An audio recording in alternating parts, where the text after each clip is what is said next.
ಯಾಕಿಲ್ಲ? ಎಲ್ಲ ರೂಪದಲ್ಲಿ ಅವನೇ ಇದ್ದಾನೆ. ಅವರವ್ರ ಧರ್ಮ ಅವರವ್ರು. ಆದರೆ ಇನ್ನೊಬ್ಬನ ಹೊಡೆದು ನಾವು ಇರ್ತೀವಿ ಅನ್ನೋದು ಮಾತ್ರ ನಾನು ಒಪ್ಕೊಳ್ಳಲ್ಲ. ಇನ್ನೊಬ್ಬನ ಕಿತ್ಕೊಂಡು ನಾವು ಇರ್ತೀವಿ ಅನ್ನೋದು ಮಾತ್ರ ಒಪ್ಪಲ್ಲ. ಅದು ತಪ್ಪದು. ನಾವು ಮನೆಗೆ ಆಶ್ರಯ ಕೊಟ್ಟು ನಮ್ಮದೇ ಮನೆ ಅಂದರೆ ಯಾರು ಒಪ್ಕೋತಾರೆ? ನಿನ್ ಪೆದ್ದ ನೀನು, ನಿನಗೆ ಧೈರ್ಯ ಇಲ್ಲ, ನನಗೆ ಸೋಂಬೇರಿ, ಅದಕ್ಕೆ ಬಿಟ್ಟು ಕೊಟ್ಬಿಟ್ಟು ಹೊಟ್ಟೋಗ್ಬಿಡದೆ, ರಸ್ತೆಯಲ್ಲಿ ಹೋಗಿ ಕೂತ್ಕೊಂಡ್ಬಿಡೋದೆ.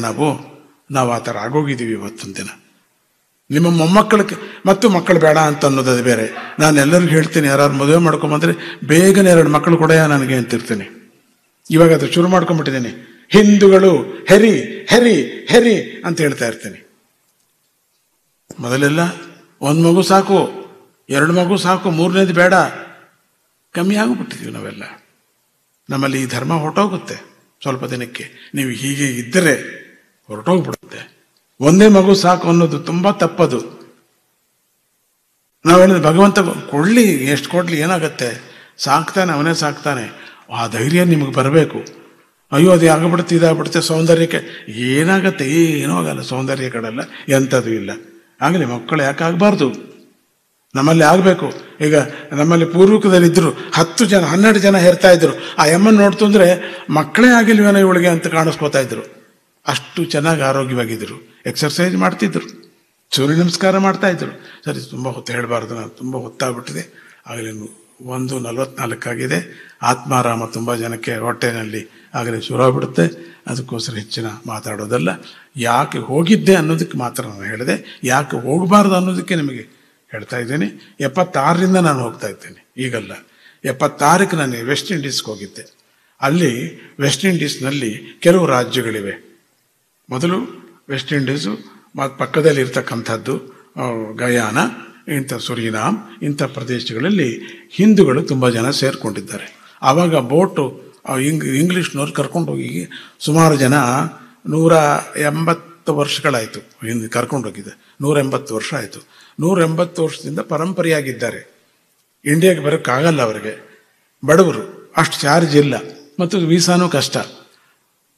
ಅವರು ಯಾರು ಇಂಡಿಯಾದಿಂದ ಬಂದು 4 ಶ್ರೀರಾಮ ಅಂದರೆ ಸಾಕು, ಅವ್ರನ್ನ ಮೇಲಿಟ್ಕೊಳ್ತಾರೆ, ತಲೆ ಮೇಲೆ ಇಟ್ಕೋತಾರೆ. ಅಂಥ ಭಕ್ತಿ ಆ ಜನಕ್ಕೆ. ಎಲ್ಲ ಕಡೆ ದೇವಸ್ಥಾನ ಇದೆ. ಒಂದು ದೇವಸ್ಥಾನ ಇದೆ ಇಲ್ಲಿ ಗಯಾನದಲ್ಲಿ.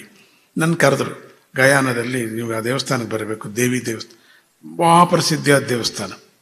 ಎಲ್ಲರೂ ಹೋಗ್ತಾರೆ, ಅಲ್ಲಿ ಬೇರೆ ಮತದವರು ಹೋಗ್ತಾರೆ. ಅಲ್ಲಿ ನೀವು, ನಾನು ಹೇಳಿದೆ ನಾನು ಬರ್ತೀನಿ, ಒಂದೇ ಒಂದು ಇಲ್ಲ, ನೀವು ಬರಲೇಬೇಕು ಅಂತ. ನಾ ಬರಲೇಬೇಕಾದ್ರೆ ಒಂದು ಕಂಡೀಷನ್ ಇದೆ. ಏನು? ನೀವು ಪ್ರಾಣಿ ಬಲಿಯನ್ನು ಬಿಡಬೇಕಲ್ಲಿ. ಅಲ್ಲಿ ಮೇಕೆ, ಕುರಿ ಮತ್ತು ಎಮ್ಮೆ ಎಲ್ಲ ಕಟ್ ಮಾಡ್ತಾರೆ. ನೀವು ಅದು ಬಿಟ್ಟರೆ ನಾನು ಬರ್ತೀನಿ ಅಂದೆ. ಅದು ಮೀಟಿಂಗ್ ಮಾಡ್ಕೊಂಡು ಬರ್ತೀವಿ ಅಂದರು. ವಾಪಸ್ ಮತ್ತೆ 10 ದಿನ ಆದಮೇಲೆ ಬಂದು ನಾವೆಲ್ಲ ಒಪ್ಕೊಂಡಿದ್ದೀವಿ, ಬರಬೇಕು ನೀವು ಅಂತ. ಯಾತಕ್ಕೆ? ಇಲ್ಲ, ಆಧ್ಯಾತ್ಮಿಕ ಮಾಡಬೇಕು ಅಂದ್ಕೊಂಡಿದ್ದೀವಿ ನಾವು. ಸಂತೋಷ, ಹಾಗಾದ್ರೆ ನಾ ಬರ್ತೀನಿ. ಹೋದೆ. ಇವತ್ತಿಗೂ ಅಲ್ಲಿಲ್ಲ. ಇವತ್ತಿಗೂ ಅದೇ ರಶ್ ಇದೆ. ಇವತ್ತಿಗೂ ಅದೇ ದೇವಿ ದೇವಸ್ಥಾನದಲ್ಲಿ ಇವತ್ತಿಗೂ ಅದೇ ಪೂಜೆ ಮಾಡ್ತಾರೆ. ಆದರೆ ಬಲಿ ಮಾತ್ರ ಇಲ್ಲ. ಅಂದರೆ ಹಾಗೆ ಕೆಲವು ರೆವ್ಯುಲೇಷನ್ಸ್ನ ಒಂದು ಉದಾಹರಣೆ 76ರಲ್ಲಿ ನಡೆದಿದ್ದು. ಅದಾದಮೇಲೆ ಬೇಕಾದಷ್ಟು ಕಾರ್ಯಕ್ರಮಗಳನ್ನು ನಾನು ಬರಬೇಕಾದ್ರೆ ನಿಮಗೆ ಇದು ಕಂಡೀಷನ್ಸು.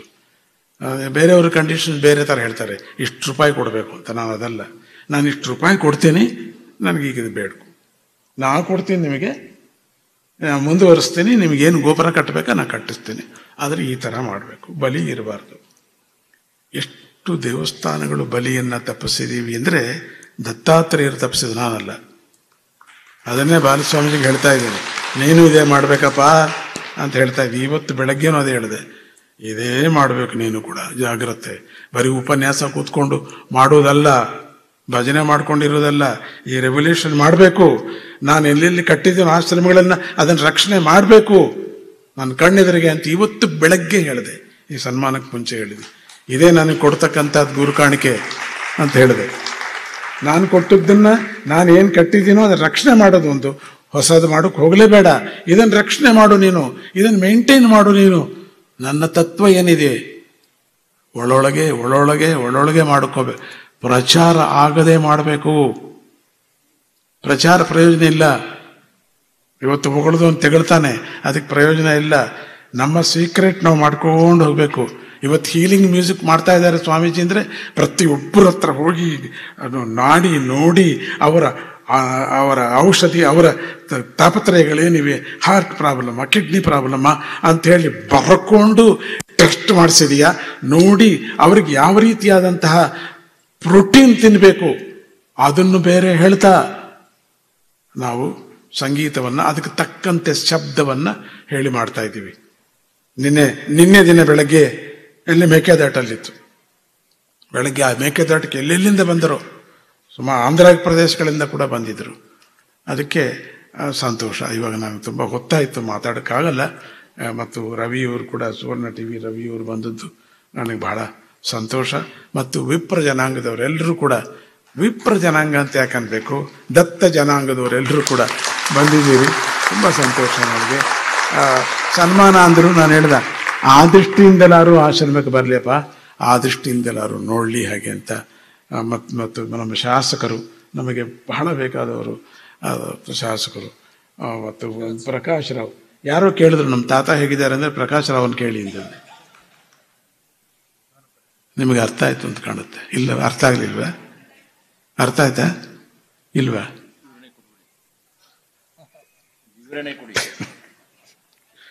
ಯಾಕೆಂದ್ರೆ ಯಾರೇ ಹೋದ್ರು, ಬ್ರಾಹ್ಮಣರು, ಬಡವರು, ಆ ತಿಥಿ ಮತಿ ಅನ್ನೋದು ನಮ್ಮಲ್ಲಿ ದೊಡ್ಡತಾನೆ ಕಾರ್ಯಕ್ರಮ. ದುಡ್ಡಿಲ್ಲದೆ ಹೋದ್ರು ಮಾಡಿಸ್ತಾರೆ. ಭಾನುಪ್ರಕಾಶ್ ತನ್ನ ಕೈನಲ್ಲಿ ಹಾಕೊಂಡು ಮಾಡಿಸ್ತಾರೆ. ನಮ್ಮ ಭಕ್ತರು ಸುಮಾರು ಜನ ಹೋಗಿದ್ರು, ಅರ್ಧ ರಾತ್ರಿ ಹೋದ್ರು ಮಾಡಿಸ್ತಾರೆ. ಅದಕ್ಕೆ ಸುಮಾರು ಜನ ಅವರ ತಾತಂದರು, ಅಂದರೆ ನೀವು ಇಲ್ಲಿ ಕೂತಿದ್ದೀರಿ, ಸುಮಾರು ಜನ ಅವರ ತಾತಂದರಿಗೆ, ಅವರ ಅಜ್ಜಿಯರಿಗೆ ಅವರು ಸದ್ಗತಿಯನ್ನ ಕೊಟ್ಟಿದ್ದಾರೆ. ಅದು ಬೇಕು ನಮ್ಮಲ್ಲಿ ಇವತ್ತೊಂದು ದಿನ.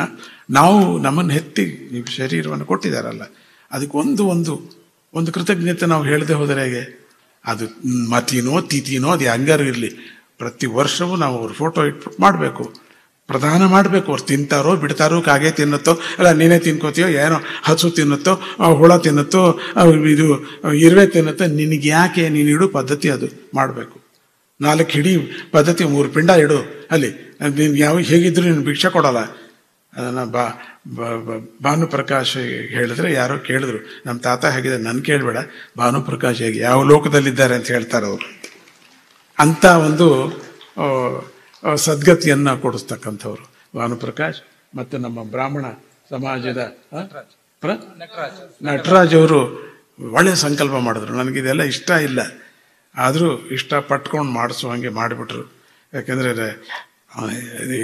ನಿದ್ದೆ ಇದೆಯೋ ನಿದ್ದೆ ಇಲ್ವೋ, ಅಲಿಸ್ತಾ ಇದ್ದೀನೋ ಗೊತ್ತಿಲ್ಲ, ಒಟ್ಟಲ್ಲಿ ನನಗೆ ಕಾರ್ಯಕ್ರಮ ಬೇಕು ಹಾಗಿದ್ರು. ಆಯ್ತಪ್ಪ ಹಾಗೆ ಅಂದೆ. ಮತ್ತು ನಮ್ಮ ಮಹೇಶು ಪಾಪ ತುಂಬ ಜನ ಬಡವರಿಗೆ ಔಷಧಿಯನ್ನು ಫ್ರೀಯಾಗಿ ಕೊಡ್ತಾ ಇರ್ತಾರೆ, ತುಂಬ ಸಂತೋಷ. ನಮ್ಮ ರಘು ಒಳ್ಳೆ ಸಭೆ ಸೇರಿದೆ, ಮತ್ತು ಎಲ್ಲರೂ ಕೂಡ ಒಂದೊಂದಾಗಿ ಸಭೆಯವರೆಲ್ಲ ಬಂದು ಅರ್ಪಣೆ ಮಾಡಬೇಕು ಅಂತಿದ್ದಾರೆ. ತುಂಬ ಸಂತೋಷ. ಈ 2-3 ತಿಂಗಳ ಬರೀ ಇದೇ ಅರ್ಪಣೆ ಆಗಿಬಿಟ್ಟಿತು ನನಗೆ. ಎಲ್ಲ ಕಡೆನೂ ಇದೇ ರೀತಿಯಾದಂಥದ್ದು. ನಾವು 8 ಚರ್ಚ್ಗಳನ್ನು ಕೊಂಡ್ಕೊಂಡು ದೇವಸ್ಥಾನ ಕಟ್ಟಿದ್ದೀವಿ. ನಾನು ಕ್ಯಾಲಿಫೋರ್ನಿಯಾದಲ್ಲಿ ದೊಡ್ಡ ಚರ್ಚು, 18 ಕ್ಲಾಸ್ ರೂಮ್ಗಳಿರ್ತಕ್ಕಂಥ ಚರ್ಚು, ದೊಡ್ಡ ಅಡುಗೆ ಮನೆ, ದೊಡ್ಡ ಗುರುನಿಲಯ, ದೊಡ್ಡ ಹಾಲು ಕೊಂಡ್ಕೊಂಡ್ವಿ. 58 ಕೋಟಿ ರೂಪಾಯಿ ಕೊಟ್ಟಿದ್ದಾರೆ ಅಲ್ಲಿ ಜನಗಳನ್ನು ಕೊಂಡ್ಕೊಳ್ಳೋಕೆ. ಅದನ್ನು ನಮ್ಮ ಆಶ್ರಮಕ್ಕನ ದೊಡ್ಡದದು, ದುಡ್ಡಿನಲ್ಲಿ ಒಂಥ ಹಠ. ಸ್ವಾಮೀಜಿಗೆ ಬೇಕು ಅಂದ್ರೂ ಮಾಡಿಬಿಡ್ಬೇಕು ನಾವು ಅಂತ. ಎಲ್ಲ ಬಡವರು, ಹಣವಂತರು ಅನ್ಕೋಬೇಡಿ. ಇದು ಅಮೆರಿಕಾದವರೆಲ್ಲ ಹಣವಂತರು, ಹಾಗಾದ್ರೆ ನಮಗೊಂಚೂರು ದುಡ್ಡು ಸಿಕ್ಕುತ್ತೆ ಅಂತ ಅನ್ಕೋಬೇಡಿ. ನೀವೇ ಕೊಡಬೇಕು ಅವ್ರಿಗೆ ದುಡ್ಡು. ಅಂಥ ಜನ ನಿಮ್ಮ ಮೊಮ್ಮಕ್ಕಳೇ, ನಿಮ್ಮ ಸ್ನೇಹಿತರ ಮಕ್ಕಳೇ. ನೀವು ವಿಚಾರಿಸ್ಕೊಂಡ್ರೆ ಗೊತ್ತಾಗತ್ತೆ ಯಾರು ಅಂತ. ಪಾಪ ಕಂಪ್ಯೂಟ್ರಲ್ಲಿ ಕೆಲಸ ಹೋಗಿ ಕೆಲಸ ಬಂದು ಮನೆ ಕೂಡ ಇಲ್ಲದೆ ಇರ್ತಕ್ಕಂಥವ್ರು ಎಲ್ಲರೂ ಹನಿಗೂಡಿ ಹಳ್ಳ, ಎಲ್ಲರೂ ಒಂದೊಂದು ಹಾಕಿದ್ರು. ದೊಡ್ಡ ಹಳ್ಳ, ಕೆರೆ ಆಯಿತು. ತೆನೆಗೂಡಿ ಭತ್ತ, ಒಂದೊಂದೇ ತೆನೆದ ಭತ್ತದಿಂದ ದೊಡ್ಡ ರಾಶಿ ಆಗತ್ತೆ. ಎಲ್ಲರೂ ನಾವು ಸಹಾಯ ಮಾಡಿದ್ರೆ ಎಂಥ ಕೆಲಸವನ್ನು ಮಾಡಿಬಿಡ್ಬೋದು ನಾವು. 1 ಬೆರಳಿಂದ ಆಗಲ್ಲ, 5 ಬೆರಳಿಂದಲೇ ಆಗಬೇಕು, 10 ಬೆರಳಿಂದ ಆಗಬೇಕು ನಾವು, 2 ಕೈಯಿಂದಲೂ ಆಗಬೇಕು ನಾವು. ಇನ್ನು ಸಾಕಷ್ಟು ಕೂತ್ಕೊಂಡು ಚರ್ಚೆ ಮಾಡೋರು ಸುಮಾರು ಜನ ಇದ್ದಾರೆ. ವಿಷ್ಣು ಸಹಸ್ರನಾಮೇ ದೊಡ್ಡದು, ಲಲಿತಾ ಸಹಸ್ರನಾಮ ದೊಡ್ಡದು, ಅದರೊಳಗೆ ಇದಿಲ್ಲ, ಇದರೊಳಗೆ ಅದಿಲ್ಲ, ಎಲ್ಲ ಕಂಡಿದಾರ ಇವರು. ಎಲ್ಲ ಪುರಾಣ ಇವ್ರಿಗೆ ಗೊತ್ತಾ? ಯಾವ ಪುರಾಣಗಳು ಹೋಯ್ತು ನಮ್ಮಲ್ಲಿ? ಅವರವರೇ ಕಲ್ಪನೆ ಮಾಡ್ಕೊಂಡು ಕೆಲವು ಪುರಾಣ ಮಾಡ್ಕೊಂಡ್ಬಿಟ್ಟಿದ್ದಾರೆ. ಏನ್ ಮಾಡೋದು? ಇವ್ರದ್ದೇ ಒಂದು ಪುರಾಣ ಆಗ್ಬಿಡುತ್ತೆ ನಾಳೆ ದಿನ. ಅದು ತಪ್ಪದು. ಭಕ್ತಿಯಾಗಿ ಯಾರೋ ಭಜಿಸ್ತಾ ಇದ್ರೆ ಸಾಕು. ಅದು ಸರಿ ಇಲ್ಲ, ಇದು ಮಾಡಿ, ಇದು ಸರಿ ಇಲ್ಲ, ಅದು ಮಾಡಲ್ಲ, ಇದು ಮಾಡಲ್ಲ, ನಮಗೆ ಸೋಂಬೇರಿಗಳು ಅಷ್ಟೇ ಸಾಕು ನಮಗೆ. ಹೌದೇನ್ರಿ? ಅದು ಮಾಡಿದ್ರೆ ಏನೋ ಕೆಟ್ಟದಾಗತ್ತಂತೆ ಮಾಡೋದು ಬಿಟ್ಬಿಡ್ತೀವಿ ನಾವು. ಅದನ್ನ ಮಾಡ್ತಾ ಇದ್ದಾರೆ ಸುಮಾರು ಜನ ಕೂತ್ಕೊಂಡು. ಲಲಿತಾ ಸಹಸ್ರನಾಮನೇ ಇಲ್ಲ, ವಿಷ್ಣು ಸಹಸ್ರನಾಮನೇ ಅಂತ ಇವ್ರ ಕಡೆ ವಿಷ್ಣು ಸಹಸ್ರನಾಮೇ ಇಲ್ಲ. ನಾಳೆ ದಿನ ನಿಮ್ಮ ತಂದೆನೇ ಇಲ್ಲ, ನೀನು ಹೆಂಗೆ ಗಾಳಿ ಹುಟ್ತೀವ ನಾವು? ನನ್ನ ಹತ್ರ ಬರಲಿ, ನಾನು ಹೇಳ್ತೀನಿ. ನಾನು ಯಾವ ಉದಾಹರಣೆ ಕೊಡಲ್ಲ. ಜನಗಳ ಧರ್ಮವನ್ನು ಉಳಿಸೋಕೆ ಏನ್ ಬೇಕೋ ಅದು ಮಾಡಿ. ನೀವು ನೂರಾರು ಜನ ಕೂತ್ಕೊಂಡು ಲಲಿತಾ ಸಹಸ್ರನಾಮ ಅದು ಇಲ್ಲ ಅಂತ ಯಾಕೆ ಓದಿಸ್ಬೇಕು ನೀವು? ಏನ್ ಬೇರೆ ಕೆಲಸ ಇಲ್ವಾ ನಿಮಗೆ? ಪ್ರಪಂಚ ಸುತ್ತಿ ನೀವು ಗೊತ್ತಾಗತ್ತಾಗ ಪ್ರಪಂಚದ ದುಃಖ ಸುಖಗಳನ್ನ ನೋಡಿ ನಿಮಗೆ ಅರ್ಥ ಆಗತ್ತೆ. ಜನಗಳಲ್ಲಿ ಪಾಡುಪಟ್ಟು ನಾವೆಲ್ಲ ಬಿಟ್ಟು ಕೊಟ್ಬಿಟ್ರು ನಾವು ಸುಮ್ಮನೆ ಕೂತಿದ್ದೀವಿ. ನಮ್ಮ ಪರಿಸ್ಥಿತಿ ಏನಾಗತ್ತೆ? ನಿಮ್ಮ ಮೊಮ್ಮಕ್ಕಳ ಕಾಲಕ್ಕೆ ಈ ಭಾರತ ದೇಶ ಏನಾಗುತ್ತೋ ನೋಡಿ. ಮತ್ತೆ ನಾವು ಹುಟ್ಟುತ್ತೀನಿ, ಬಿಡೋದಿಲ್ಲ. ಇನ್ನೊಂದು ರೂಪಲ್ಲಿ ಬರ್ತೀನಿ, ನಾನು ಬಿಡೋದಿಲ್ಲ. ಹಾಗೆ ಮಾಡೋಕೆ ಹೋಗ್ಬಾರ್ದು. ನಾವು ಧರ್ಮವನ್ನು ಉಳಿಸಿ. ಅವು ಕ್ರಿಶ್ಚಿಯನ್ಸ್ ಬೊಟ್ಟಿಟ್ಕೊಂಡು ಸೀರೆ ಉಟ್ಕೊಂಡು ಕೂತ್ಕೊಂಡು ಲಲಿತಾ ಸಹಸ್ರನಾಮ ಮಾಡ್ತಾ ಇದ್ದಾರೆ ಅವರು. ಅವ್ರ ಮುಂದೆ ಇದನ್ನು ಹೇಳಿದ್ರೆ ಏನಾಗ್ತಾರೆ? ಅವರಿಗೆ ಹಿಂದೂ ಧರ್ಮವನ್ನು ಬೈದು ಬಿಡ್ತಾರೆ ಅವರು. ಎಫೆಕ್ಟ್ ಎಲ್ಲಾಗತ್ತೆ ಅನ್ನೋದು ಗೊತ್ತಿಲ್ಲ ಜನಕ್ಕೆ. ನೀ ದಾಟಬಾರ್ದು, ಓಕೆ, ನೀ ಕೂತು, ನಾವು ದಾಟ್ಕೋತೀವಿ, ಒಳ್ಳೆ ಕಥೆ ಆಯ್ತಲ್ಲ. ನೀನ್ ಬೇಡ, ದಾಟಕ್ಕೆ ನಿಂಗೆ ಯೋಗ್ಯತೆ ಇಲ್ಲ, ನಿಂಗೆ ಅದಕ್ಕೆ ದಾಟಕ್ಕೆ ಆಗ್ತಾ ಇಲ್ಲ ನಿಂಗೆ. ಯಾಕಂದ್ರೆ ನಿನಗಿಲ್ಲ ಆ ಕಡೆ ಈ ಕಡೆ ಸರಕು, ದಾಟು. ನಾನೆಲ್ಲ ಮಾತಾಡಬಾರ್ದು. ಇವರಿಂದ ಕಲಿತೆ ನಾನು. ಈ ವಿಡಿಯೋ ನೋಡಿ ನೋಡಿ ಇವರಿಂದ ಕಲ್ತ್ಕೊಂಡ್ಬಿಟ್ಟೆ ನಾನು ಹಿಂಗಿರಲ್ಲ. ನಿಮಗೆ ಗೊತ್ತು, ಸುಖವಾಗಿ ಸಾಫ್ಟಾಗಿ ನಾನು ಮಾತಾಡ್ತಿದ್ದೆ, ನಿಧಾನವಾಗಿ ಮಾತಾಡ್ತಿದ್ದೆ, ಬೆಣ್ಣೆನಲ್ಲಿ ಕೂದಲು ತೆಗಿ ಹಂಗೆ ಮಾತಾಡ್ತಿದ್ದೆ. ಇವರಿಂದ ನೋಡ್ಕೊಂಡ್ಬಿಟ್ಟೆ ನಾನು. ವಿಡಿಯೋ ಕೇಳಿ ಕೇಳಿ ಕೇಳಿ ಬಂದ್ಬಿಡ್ತು ನನಗೂ ಕೂಡ. ಅದರಿಂದ ಒಂದು ರೀತಿಯಲ್ಲಿ ವಿಡಿಯೋ ಗುರುಗಳು ನಂಗೆ ಇವರು. ದತ್ತಾತ್ರೇಯರಿಗೆ 24 ಗುರುಗಳಿರ್ತಾರೆ. ದತ್ತಾತ್ರೇಯರಿಗೆ 24 ಗುರುಗಳಲ್ಲಿ ಕಲಿಯುಗದಲ್ಲಿ ವಿಡಿಯೋ ಗುರು ನನಗೆ ಇವರು. ನಾನು ನೋಡ್ತಾನೇ ಇರ್ತೀನಿ, ಕಾರಲ್ಲಿ ಹೋಗುವಾಗ ಅವ್ರು ಹಾಕೊಂಡ್ಬಿಡ್ತೀನಿ. ಆಮೇಲೆ ಇವತ್ತು ಇನ್ನೊಂದು ಹಾಕಿದ್ದಾಗ ಪಕ್ಕದ ಹುಡುಗ ಹೇಳ್ದ, ಅಪ್ಪಾಜಿ ಇದು ನೋಡಿದ್ದೀರಿ ಅಂದ. ಇಲ್ಲ ಕಣ, ಇನ್ನೊಂದ್ಸತಿ ಹಾಕೊಂಡು ನೋಡ್ಬಿಡ್ಬೇಕು ನಾನು. ಹೀಗೆ ತುಂಬ ಒಳ್ಳೆಯದು. ನೀವು ಅವ್ರ ವಿಡಿಯೋ ನೋಡಿ, ಧರ್ಮ ಉಳಿಯುತ್ತೆ. ಕೆಲವು ಮಾತುಗಳು ನಾ ಮಾತಾಡಬಾರ್ದು, ಅವ್ರು ಮಾತಾಡ್ತಾರೆ. ಸಂಸಾರಿಯಾಗಿದ್ದು ಮಾತಾಡಬೇಕಾದ ಕೆಲವು ಮಾತುಗಳು ಅವ್ರು ಮಾತಾಡ್ತಾರೆ. ಕೆಲವು ರಿಸ್ಟ್ರಿಕ್ಷನ್ಸ್ ನಾನು ಹಾಕೊಂಡ್ಬಿಟ್ಟಿದ್ದೀನಿ. ಆದರೆ ಹೊರಗಡೆದೇ ಮಾತಾಡ್ತೀನಿ, ಇಲ್ಲಿ ಮಾತಾಡಲ್ಲ.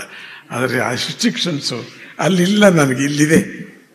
ಯಾಕೆಂದರೆ ಕೆಲವರೆಲ್ಲ ಕೂತಿರ್ತಾರಲ್ಲ, ಬೇಡದೇ ಇರೋರು, ಅವರೆಲ್ಲ ಬೇಕಾದಷ್ಟೇನೋ ಮಾತಾಡ್ತಾರೆ. ಅದಕ್ಕೋಸ್ಕರ ನನಗೆ ಸ್ವಲ್ಪ ಕಮ್ಮಿ ಹಾಕಿ ಮಾತಾಡ್ತೀನಿ. ಆದರೆ ಪ್ರಕಾಶ್ ರಾಯರಿಗೆ ಮಾತಾಡೋ ಶಕ್ತಿ ಇದೆ, ಢಮಕ್ ಅಂತ ಹೇಳಿಸಿ. ಯಾಕಂದರೆ ಅವರು ಬ್ರಹ್ಮಚಾರಿ ಅಲ್ಲ, ಅವರು ಮಕ್ಕಳು ಮರಿ ಇರ್ತಕ್ಕಂಥವ್ರು. ಅದರಿಂದ ಮಾತಾಡಬಹುದು ಅವರು, ಸಂಸಾರಿ ಅವರು ಮಾತಾಡ್ಬೋದು. ಅವರು ಕೇಳಿ, ಅವ್ರ ಮಾತು ಕೇಳಿ.